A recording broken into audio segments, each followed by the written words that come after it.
The 2024 edition of Workers' Day commemoration was fully and happily celebrated in Lagos by workers from different backgrounds alongside Governor Babajide Sanwo and members of his cabinet. The May Day celebration held at Unicon Stadium was full of all forms of pomp and pageantry and above all expectations on the side of the workers about the covered living wage. Galaxy News correspondent was there and files in this report.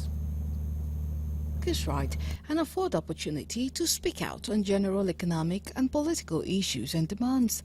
Speaking at this year's Workers' Day, the Governor of Lagos State, Babajide Sanwo, promises to continue to prioritize welfare of workers in the state with a vow to assuage suffering of the people by promulgating people's-friendly policies. Therefore, as a government, we recognize the fundamental principles of fairness, of equity and justice in our various workplaces.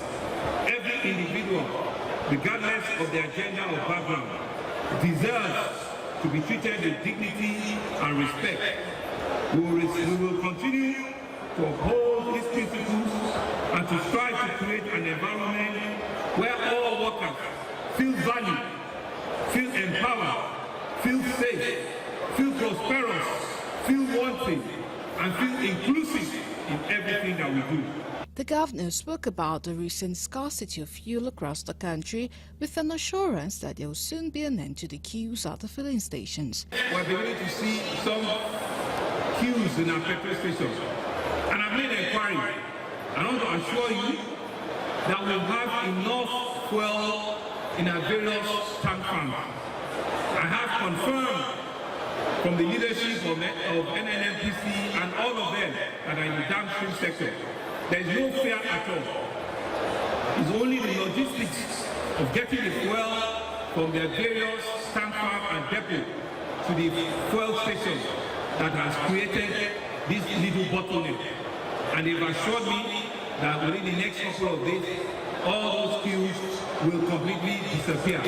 He said the issue is not unavailability of the product, but logistics at the loading bay, and which he said will soon be resolved.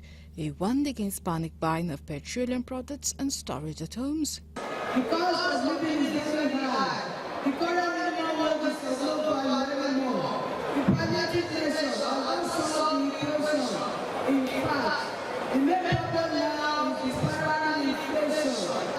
NLC nationwide, we reject the totality. Any increment in our salary, what we are waiting for here today is an announcement from the President of the Federal Republic of Nigeria on the living wage.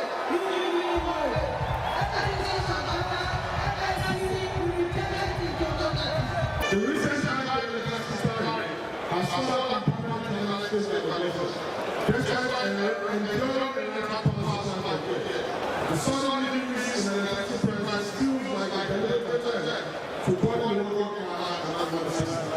This policy, which is not considered the input of all stakeholders as provision in the Electricity Act 2003, thereby violating the law, not only protecting the viability of businesses, but also jeopardizes employment opportunities with the tendencies to further aggravate the nationwide trend across the country.